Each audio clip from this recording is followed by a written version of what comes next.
Hello, Bacho. Let's read a given question. The question says, match the column. Source has frequency f. Source and observer both have same speed. For the apparent frequency observed by observer, match the following. Column 1 given है A में observer is approaching the source, but source is receding from the observer. B part में observer and source both approaching towards each other. C part observer and source both receding from each other. Option D, source is approaching but observer is receding. Column 2 में P है more than F, Q less than F, R equal to F, S infinite. Option 1 given है AR BS CP DQ. Option 2 given है AQ BP CR DS. Option 3 AR BP CS DQ. Option 4 AR BP CQ DR. So इस question का जो की concept होगा that is the concept of Doppler's effect in sound. Doppler effect of sound. So to deal with this we can say कि जब भी relative motion होगा between source and the observer, so there will be change in frequency, और we can say कि जो frequency observer को सुनाई देगी, जो apparent frequency होगी जो observer को सुनाई देगी, that will be something different from the actual frequency.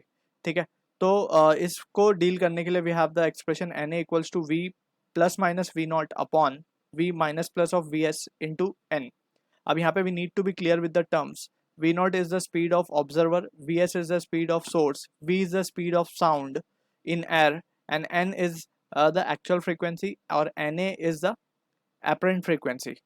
ठीक है, सो यहाँ पे हम जो है साइंस की भी कन्वेंशन हमें याद रखनी. न्यूमरेटर में पॉजिटिव, डिनोमिनेटर में negative will be taken when we are dealing with towards case. Towards means observer source के टूवर्ड्स आ रहा है या सोर्स ऑब्जर्वर के टूवर्ड्स आ रहा है या दोनों ही एक दूसरे के टूवर्ड्स आ रहे हैं, तो ऊपर पॉजिटिव नीचे नेगेटिव, ये कन्वेंशन हमें फॉलो करनी है. अब अगर दोनों अवे फ्रॉम ईच अदर जा रहे हैं, एक दूसरे के दूर जा रहा है या दोनों ही एक दूसरे से दूर जा रहे हैं, सो न्यूमरेटर में नेगेटिव, डिनोमिनेटर में पॉजिटिव. तो क्योंकि हमें ये साइन इस तरीके से भी याद रखी जा सकती है, जब ऑब्जर्वर नज़दीक आता है सोर्स ऑफ साउंड के, सो उसको जो फ्रीक्वेंसी सुनाई देती है वो ज़्यादा देती है, एपरेंट फ्रीक्वेंसी जो सुनाई देती है वो ज़्यादा देती है. ठीक है ना, एक्चुअल से ज़्यादा सुनाई देती है. तो ज़्यादा वाले केस में जब अप्रोच होगा तो इसीलिए हम ऊपर पॉजिटिव लेते हैं, नीचे नेगेटिव लेते हैं. तो इस तरीके से sign convention, this we will also come to know better with जब हम इसको सॉल्व करेंगे. अब इसमें क्वेश्चन में हमें पहले ही बोल दिया गया कि एक्चुअल फ्रीक्वेंसी जो है वो एफ है और सोर्स और जो ऑब्जर्वर है दोनों की स्पीड सेम ली जाएगी, यानी कि V naught is equals to V S बोल दिया गया पहले, और एक्चुअली एन हमारे लिए होगा F. So this are the two important point जो हमें क्वेश्चन में मैंशनड है. तो अब हम ए पार्ट को ऑब्जर्व करते हैं. पहले ए पार्ट में बोला गया observer is approaching but the source approaching the source but source is receding from the observer. यानी कि अब हम देखें तो अप्रोचिंग वाला केस भी है और रिसीडिंग वाला केस भी है. तो अप्रोच कौन कर रहा है? अप्रोच ऑब्जर्वर कर रहा है. रिसीड कौन कर रहा है? But source is receding, source दूर जा रहा है. ठीक है ना. तो अब हम ये फॉर्मूले को बहुत ध्यान से लगाते हैं. एपरेंट फ्रीक्वेंसी को हम देखेंगे क्या होगा.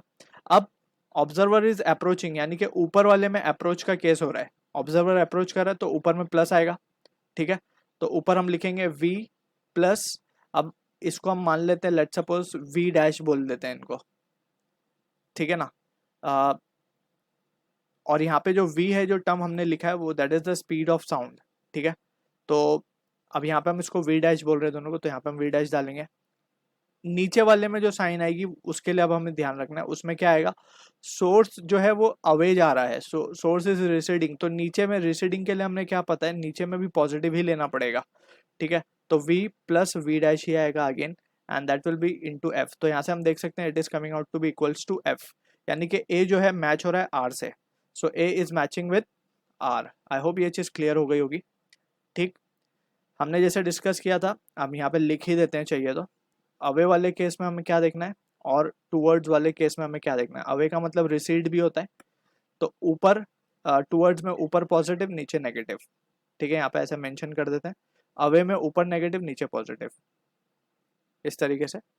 तो अब हम देख सकते हैं ऑब्जर्वर जो था टूवर्ड्स आ रहा था तो हमने ऊपर पॉजिटिव ले लिया, और सोर्स जो अवे जा रहा था तो नीचे पॉजिटिव ले लिया हमने. तो इस तरीके से we can have the conventions. So हमें मिल गया ए आर से मैच होता हुआ दिख गया हमें.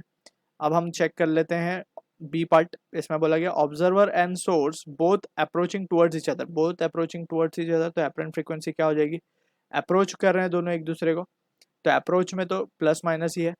तो ये ऊपर जाएगा हमारे पास v प्लस v डैश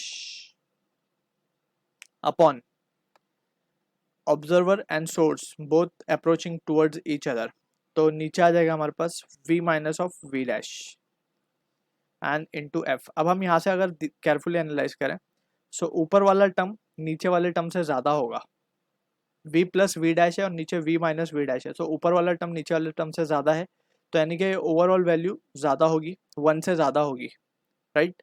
और अगर ये 1 से ज़्यादा होगी तो f जो है अपरेंट फ्रीक्वेंसी जो है वो f से ज़्यादा होगी, ठीक है ना, मोर देन f आएगा इसमें, so it will be more than f। Clear है, जो apparent frequency it is more than f, क्योंकि 1 से ज़्यादा है तो ये वैल्यू जब मल्टीप्लाई होगी तो ये ग्रेटर आएगी 1 से, तो या फिर f से ग्रेटर आएगी बेसिकली वी कैन से। सो यहाँ पे हम देख सकते हैं more than f means p से मैच हो रहा है, b वाला जो है p से मैच हो रहा है, ठीक है। अब ऐसे दो ही ऑप्शन दिख रहे हैं हमें 3 और 4, तो 1 को डिस्कार्ड किया जा सकता है, 2 को भी डिस्कार्ड। अब 3 और 4 में से एक सही होगा। c को भी चेक करते हैं फिर, तो c के लिए हम देख सकते हैं कि c के लिए we can write apparent frequency will be, अब इसमें बोला कि observer and source both receding away में आप देख सकते हैं v ऊपर अब माइनस आएगा, नीचे प्लस आएगा डैश, तो अब ये अब उल्टा हो जाएगा, लेस देन f हो जाएगा। सो लेस देन f कौन है, q है, तो देख सकते हैं clearly option 4 should be the answer for this. d को भी हम चेक करते हैं, बट d को चेक करने के लिए we can right,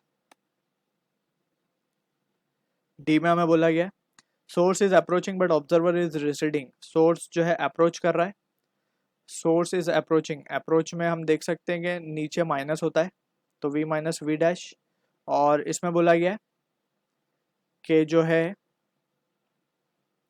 source is approaching and observer is receding, तो रिसीडिंग में ऊपर नेगेटिव होगा, तो v minus of v dash again, so ये भी इक्वली आ रहा है, इक्वल्स टू f आ रहा है basically, so equal to f का मतलब है r, तो d भी r से मैच कर रहा है, so A R B P C Q D R, ठीक है ना, तो A R B P C Q D R, so option D will be the answer for this. I hope you understood the solution, all the best.